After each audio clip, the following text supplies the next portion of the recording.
সময় আসুক, দেখবেন কারা কারা নিবন্ধিত অবস্থায় থাকে। আওয়ামী লীগের নির্বাচনে অংশগ্রহণ নিয়ে সিইসি। নির্বাচিত সরকারের কাছে ক্ষমতা হস্তান্তরের রোডম্যাপ আসছে জানালেন পররাষ্ট্র উপদেষ্টা। নির্বাচন হলে সব সংকট কেটে যাবে মন্তব্য মির্জা ফখরুলের। এবি পার্টির প্রথম জাতীয় কাউন্সিল, নতুন চেয়ারম্যান মুজিবুর ও জেনারেল সেক্রেটারি আসাদুজ্জামান। রাশিয়ার জ্বালানি খাতে নিষেধাজ্ঞা দিল যুক্তরাষ্ট্র ও যুক্তরাজ্য, বাড়ল তেলের দাম। নিষেধাজ্ঞাকে ভিত্তিহীন ও অবৈধ দাবি রাশিয়ার। এবং কোনো শর্ত ছাড়াই ট্রাম্পের সঙ্গে বৈঠকে প্রস্তুত পুতিন। দিনক্ষণ এখনও চূড়ান্ত হয়নি বলে জানিয়েছে ক্রেমলিন। আমন্ত্রণ টিভিএস নিউজ অব দ্য ডেতে, সাথে আছে আমি রঞ্জু ইফতেখার। এতক্ষণ দেখছিলেন সংবাদ শিরোনাম, এবারে জানাবো বিস্তারিত। প্রধান নির্বাচন কমিশনার এএমএম নাসির উদ্দিন বলেছেন, আমাদের কাজ হলো যখন আমরা শিডিউল ঘোষণা করি তার আগে নিবন্ধিত যে কয়টি দল থাকে তাদের মধ্যে সুন্দর একটা নির্বাচন আয়োজন করা। সময় আসুক, দেখবেন কারা কারা নিবন্ধিত অবস্থায় থাকে। যারা যারা থাকবে তাদের নিয়ে নির্বাচন করব। অপেক্ষা করুন, আমরাও অপেক্ষা করি। আগামী জাতীয় সংসদ নির্বাচনে আওয়ামী লীগ অংশগ্রহণ করতে পারবে কি না এমন প্রশ্নের জবাবে তিনি এসব কথা বলেন। 11 জানুয়ারি সকালে সিলেট সার্কিট হাউসে ভোটার তালিকা হালনাগাদ ও ত্রয়োদশ জাতীয় সংসদ নির্বাচন উপলক্ষে সিলেটের নির্বাচন কর্মকর্তাদের সঙ্গে মতবিনিময় সভা শুরুর আগে সিইসি এসব কথা বলেন।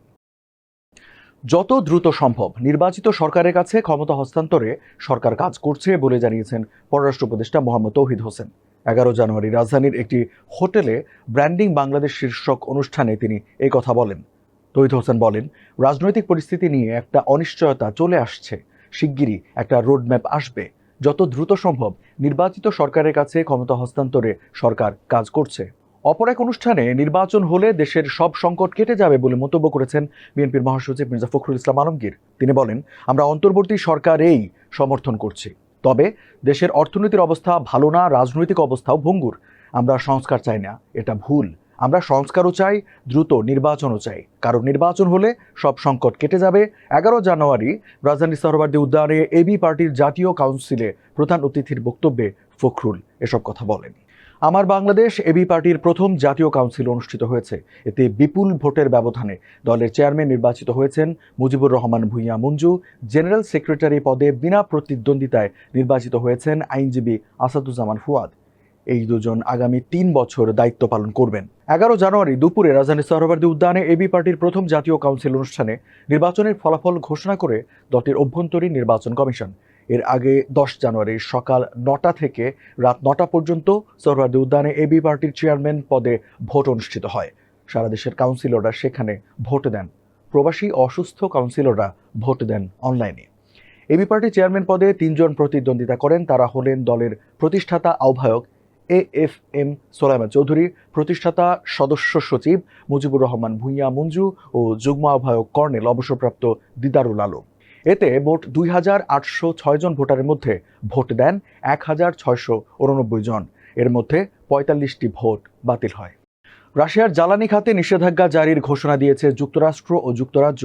স্থানীয় সময় 10 জানুয়ারি এই নিষেধাজ্ঞা ঘোষণা করা হয়। নিষেধাজ্ঞার আওতায় বৃহৎ রুশ জ্বালানি তেল কোম্পানি গ্যাজপ্রম নেফটো পড়েছে।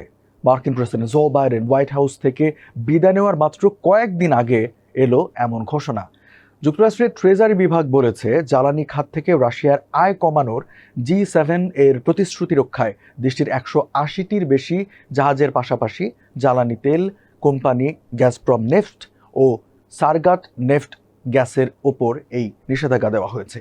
এ সময় যুক্তরাজ্য সরকার 2টি রুশ কোম্পানির ওপর নিষেধাজ্ঞার ঘোষণা দিয়ে বলেছে, এগুলোর মুনাফা ইউক্রেন যুদ্ধে রুশ প্রেসিডেন্ট ভ্লাদিমির পুতিনকে অর্থের যোগান দিচ্ছে এবং যুদ্ধকে ত্বরান্বিত করছে। রাশিয়ার রাষ্ট্রায়ত্ত সংবাদ সংস্থাগুলোর প্রতিবেদনে বলা হয়, গ্যাজপ্রম নেফট নিষেধাজ্ঞাকে ভিত্তিহীন ও অবৈধ উল্লেখ করে এর নিন্দা জানিয়েছে। এদিকে নিষেধাজ্ঞার খবরে বিশ্ববাজারে জ্বালানি তেলের দাম বেড়েছে।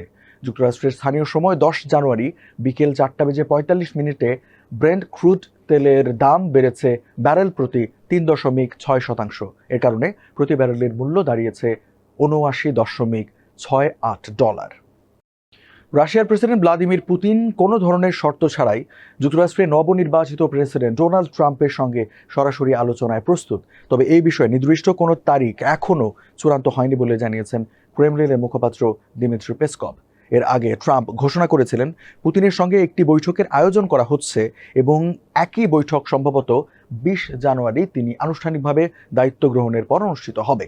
ট্রাম্প নির্বাচনী প্রচারণায় বারবার প্রতিশ্রুতি দিয়েছেন তিনি ক্ষমতায় আসার 24 ঘন্টার মধ্যে ইউক্রেন সংঘাতের অবসান ঘটবে এবং মস্কো ও কিয়েভকে পুনরায় আলোচনায় বাধ্য করবেন। স্থানীয় সময় গত 10 জানুয়ারি সাংবাদিকদের সঙ্গে কথা বলার সময় পেসকভ নিশ্চিত করেন পুতিন ও ট্রাম্প উভয়েই আলোচনায় প্রস্তুত থাকার কথা জানিয়েছেন এবং দুই নেতার মধ্যে বৈঠক অনুষ্ঠিত হওয়ার ক্ষেত্রে কোনো শর্ত নেই। পেসকভ বলেন, প্রেসিডেন্ট পুতিন বারবার বলেছেন তিনি আন্তর্জাতিক নেতাদের সঙ্গে, বিশেষ করে মার্কিন প্রেসিডেন্ট ডোনাল্ড ট্রাম্পের সঙ্গে যোগাযোগের ক্ষেত্রে সবসময় তৈরি। দর্শক, এই ছিল আজকে টিভিএস নিউজ অব দ্য ডেতে। এতক্ষণ সাথে থাকার জন্য ধন্যবাদ সবাইকে।